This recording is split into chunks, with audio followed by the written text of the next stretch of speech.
Hey guys, welcome to Gaijin Anime. Today I'll be talking about 20 interesting anime locations that also exist in real life. Number 1, Ikebukuro. This is of course a pretty famous location, one of Tokyo's big districts, and probably the anime that made it most popular and most mainstream was Durarara, where actually all of the events in Durarara take place in Ikebukuro. There is lots of real-life locations there. The interesting places in Ikebukuro include the Sunshine City complex, which is a skyscraper with a kind of big mall around it. There's lots of pretty nice stores there, so if you go there, I recommend it. In particular, these glasses are from from one of the optician stores in Sunshine City. Pretty cheap actually. I mean, you can get pretty nice glasses at any strength below 1 yen, so it's like $80 maybe, $90, everything included. This one was slightly more expensive, nevertheless still very cheap for European prices. If you're interested, I kind of recommend it, and they're super fast too. I mean, this was done I think in 2 hours, which is awesome. I mean, in Switzerland this takes 3 weeks or something like that. So yeah, customer service. Japan just owns customer service. Of course, the second famous location in Ikebukuro is the so-called Otome Road, or basically the area where the Fujoshi type of stores are located, in particular the big Animate store. It's really interesting how different the Animate store in Akiba is compared to the store in Ikebukuro. Because the store in Akiba is mainly targeted towards the mainstream otaku. So basically the guys, although in recent years even the Akiba store has increased the number of floors targeted at ladies. Ladies in this context, this means Fujoshi. So it's all BL. It's like the complete floor is BL, and I think even the Akiba Animate in the meantime has I think 3 or 4 floors with BL only. So it's kind of a slightly worrying tendency, I think, for me at least. So Ikebukuro Animate is just BL. I mean, there is almost no mainstream stuff there. So it's 95% girls there. It's kind of a strange feeling. But yeah. Also, the small park next to the Animate there and next to Sunshine City is apparently a kind of place where cosplayers do gather, which I've seen a few times. Yeah, it's kind of an interesting chance to see a lot of cosplayers at once without any big conference or big comic event or whatever. So if you are there, quite interesting to check it out. A rather iconic location, Mount Haruna and Ikaho Onsen. Why? Because they appear in Initial D. And basically they're the base, or the hero, Fujiwara Takumi in Initial D. Although it's called differently in the anime, it's called Akina, but in reality it's called Haruna. And basically the road and the whole scenery there, everything exists, and I've been there, I've driven the roads, so it's kind of interesting to see it in real life. And you actually, when you go up to the place where the races start in Initial D, there's lots of scribble on the side rails from Initial D fans, so it's kind of funny. Another really central and iconic Tokyo location is Shinjuku Gyoen, or the Shinjuku Park. It's really famous, it's in the middle of the city, so if your hotel is in Shinjuku you can just walk there. Sadly it's not quite free, the entrance costs I think 200 yen, but the park is super maintained and absolutely unbelievably clean. You won't find as much as a single cigarette stub or whatever. There is no litter in this park at all.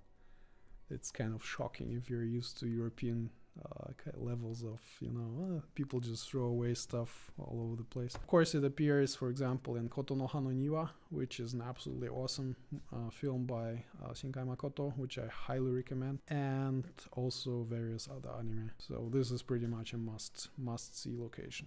One location which is probably only really known because of the anime which takes place there is Ooarai, which is the base for the Girls and Panzer anime. Ooarai is really a rather small town. It's not particularly remarkable in any way, but the degree to which the Girls and Panzer anime has popularized it is kind of crazy. Girls and Panzer is all over the town. I mean, there is literally tons of Girls and Panzer stuff everywhere, starting with this cafe and in the tower next to the shore, over various shops with Girls and Panzer stuff.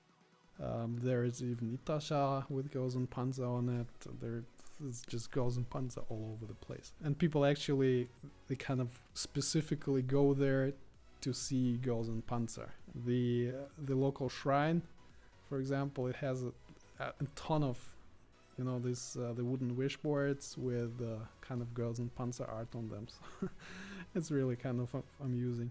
One more slightly uncommon location is Aomori, which is the capital city of Aomori Prefecture in northern Honshu. A very popular tourist destination.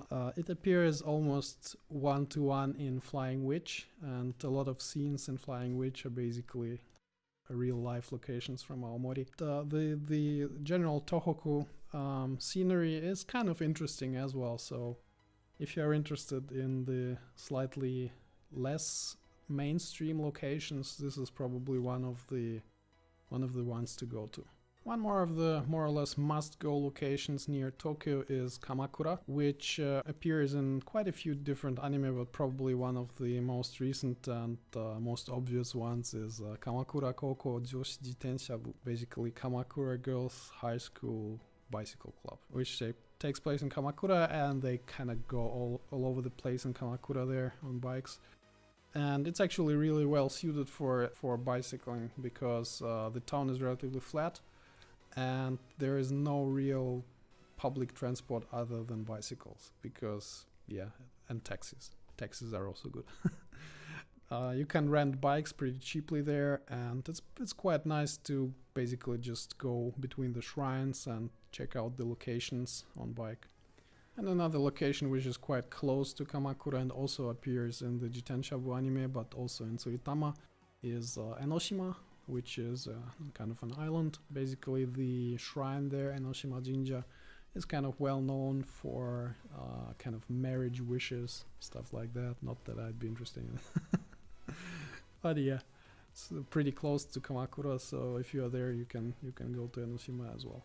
Probably one of the first and oldest locations for anime location pilgrimage is Kasukabe in Saitama Prefecture, or specifically the Washinomiya Shrine in the town of Washimiya. It appears in Lucky Star in the opening, pretty much one-to-one, so for Lucky Star fans, that's one place to check out. I do like Lucky Star, but honestly I didn't go to Kasukabe because it's a little bit away from Tokyo, so you have to, I think, to take a train for an hour or so to get there. But if you're interested in one of the classic locations, that would be one. Another central Tokyo location which appears in a lot of different anime is Odaiba, which is an artificial island near the Haneda airport. There are lots of technology fairs and kinds of events there, as seen for example in Tokyo Magnitude 80 or Robotics Notes, where the Tokyo Big Site is located, where the comic market, the famous Comic Cat, is held twice a year, which also appears in, I don't know, 100 different anime. So Odaiba also hosts, it has a big mall and the Sega Joypolis Entertainment Center, which is pretty nice. And you can go to Odaiba by river. So there is a river cruise from Sumida, where the Skytree is located. So you can take the Himiko boat, which is kind of interesting because it's styled by Reiji Matsumoto. It basically goes all the way to Odaiba, and afterwards you can return with the regular Yuri Kamome, I think it's called. It's kind of a monorail, and then transfer it back to JR. This is a must-go location, so if you're in Tokyo, you definitely should go there. One more really small and obscure Tokyo location is the cafe Kirito and Shinon go to in Sword Art Online Season 2 to meet the government guy. That cafe actually exists in real life, and in fact it's a really high-end cafe. I went there, and basically a cup of tea costs around, I think, $15, and a small slice of cake is around $20, so Yeah, I mean, when Shinen looks at the prices in the Sword Art Online anime, that was my reaction to it. Okay, but the tea is really, really good. I mean, it's absolutely flawless, and the cakes and stuff also superb. So if you're interested, it's in the middle of Ginza, so not very hard to find. I think I'll post the exact address in the description. Yet another Tokyo location is Suga Shrine. It is a rather small and not really well-known shrine, which is kind of in the middle of nowhere, so you have to walk on foot pretty long, I think like 15 minutes from the closest Chikatetsu station. This shrine is famous because it appears in Kimi no Na wa, which is the newest movie of Shinkai Makoto. And especially the stairs of this shrine are really popular location for tourists right now.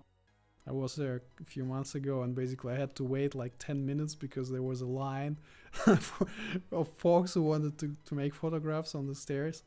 So it's kind of funny. It was during the day. I mean, it was during a work day. So yeah, Kimi no Na wa is really, really popular, and it's an awesome movie. If you have the option to check it out in your local cinema, then do it. One slightly more exotic location is in Okinawa. And it is the Churaumi Aquarium, which is located kind of in the middle of the main Okinawa island, a bit to the left, I think. It's not very far from Naha, so you can go there either with taxi or with a rental car within, I think, 20-30 minutes. And this aquarium is really amazing. I mean, the size of it is just extreme. It appears in Monogatari's second season, I think. And in real life it looks pretty much the same. I mean, some of the whales there, they're literally 10 meters big, and they swim just a few meters away from you, so that's kind of impressive. So if you're in Okinawa, that's an absolute must-go location. One more Okinawa location, actually not directly Okinawa, but it's the general island group around Okinawa, is Iriomote, or Iriomote-jima. It appears, for example, in Azumanga Daioh, where Sakaki basically rescues this Iriomote Yamaneko, the Iriomote wildcat, mountain cat actually, technically. Yeah, the island is really way off, and you have to take a boat for I think an hour to get there, and it's kind of probably the most remote location in Japan that you can go to. So it's pretty exotic in its own way. So, but if you have the time and the money, it's pretty expensive. I think it was like over $100, I think, so not cheap. But yeah, if you want to go to a really exotic location, Iriomote. Now, of course, anime locations aren't limited to Japan, and there is also quite a few interesting foreign locations which appear in anime, which you can probably check out if you live there. So, for example, Vladivostok, which is a Russian town in the Far East, pretty much close to Japan. I think it's maybe a couple hours away from Hokkaido, or actually even less. So it appears in Darker Than Black Ryusei no Gemini, and it was really recreated extremely accurately in this anime, so it was really kind of funny to see the comparison of the real photographs and the anime scenes. But yeah, Vladivostok is a relatively exotic location, and if you're a foreigner, you need to have a Russian visa to go there, so tough luck. And one more really classic mainstream location in Europe, which is probably famous even among non-anime fans. I mean, not probably, it is famous among everybody, is Venice, or Venezia in Italian, which is of course probably one of the main Italian tourist destinations. It appears extremely prominently in Aria the animation, Aria the natural, and basically all the other sequels of Aria. There is a ton of locations in Venezia which basically appear in the Aria anime, and there is a very nice Aria pilgrim guide online which you can check out. So if you go to Venezia, I really recommend to check out the Aria locations. Okay, so this wraps it up for this list of the interesting anime locations that also appear in real life. Of course, there are probably 500 more that I could have used here. Yeah, I kind of have to keep the length limited. If you're interested in more locations or in something near you that appears in anime, then let me know in the comments below. If you liked it and would like to see more, please subscribe. And as usual, thanks for watching. See you next time. Arigatou gozaimasu. Mata ne.